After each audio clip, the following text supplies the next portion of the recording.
Mənə həsrətli baxışlarla gəlib qəmli danışma, danışma.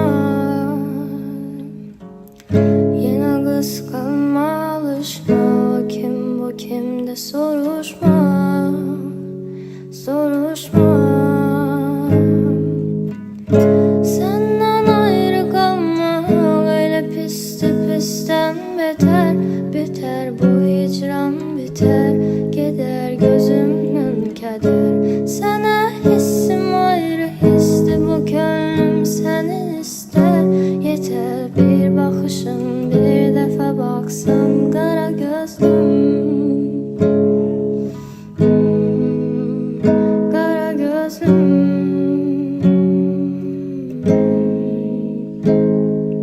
Həmin o gözlərimin ağlarına yağdı yağışlar, yağışlar.